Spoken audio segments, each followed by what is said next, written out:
नमस्कार, मी ऋतुषा कदम। सकाळी 10च्या बुलेटिनमध्ये आपल्या सगळ्यांचं स्वागत आहे। बुलेटिनची सुरुवात करूयात नाशिक मधल्या महत्त्वाच्या बातमीनं। अशोक खरातनं 500 कोटींपेक्षा अधिकची मालमत्ता कमावल्याची चर्चा आहे।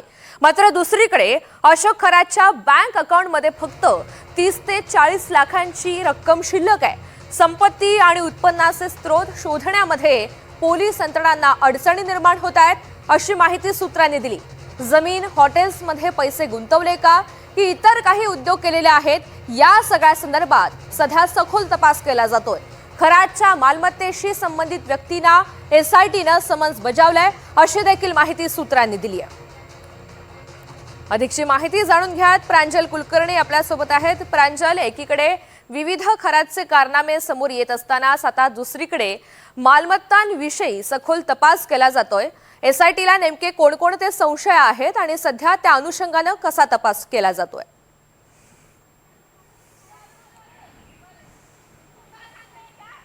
ऋतुजा, आपण जर बघितलं तर या बाबाला अटक झाल्यापासून रोज नवनवे त्याचे कारनामे हे समोर येत आहेत। म्हणजे अगदी की त्याच्याकडे येणारे व्हीआयपी भक्त असो, यासोबत त्याचा आलिशान बंगला असो, नाशिकमधले त्याचं कार्यालय असो, त्याचा नाशिकमधील देखील बंगला असो, इथे देखील आपण बघितलं तर तपास यंत्रणांनी चौकशी केलेली आहे। तपासात अनेक महत्त्वाचे पुरावे हे हाती घेण्यात आलेले आहेत।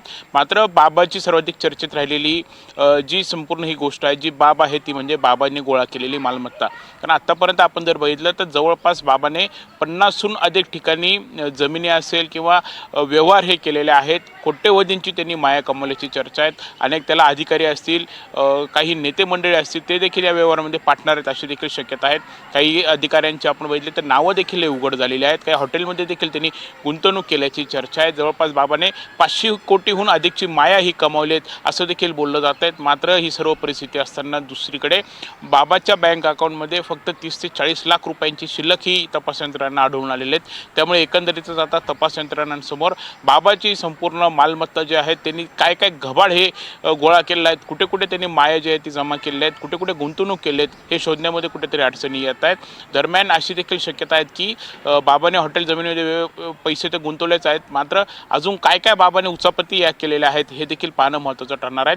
बाबा त्याचं जे नाशिकचं कार्यालय आहे तिथे कॅशनी पैसे जे आहेत ते स्वीकारत होता असं बोललं जातं आहे। त्यासोबतच शिवनिका संस्थांच्या अकाउंटवरती देखील पैशांचे व्यवहार हे केले जात होते। मात्र त्यांनी हा जो काही पैसा आहे तो ब्लॅक मनी म्हणून कुठे गुंतवला आहेत का, अशी देखील मागे जर आपण बघितलं तर त्या शिवनिका संस्थांच्या बँक अकाउंटवरून काही ब्लॅकचे जे मनी आहेत, ब्लॅक मनी जो आहे तो व्हाईट मनी देखील करण्यात आलेला आहे, अशी देखील संपूर्णतः चर्चा होती। त्यामुळे एकंदरीतच बाबाचे संपूर्ण व्यवहार आता नक्की कसे तपासले जाणार, आयकरकडून खरं तर याची मदत ही घेतली जाणार का, यासोबतच ईडी मार्फत देखील याची तपासणी होऊ शकते का, असे अनेक खरं तर आता दावे हे केले जात आहेत। पोलिसांच्या तपासाची दिशा आता कुठपर्यंत जाते हे देखील पाहणं तेवढंच महत्त्वाचं देखील ठरणार आहे।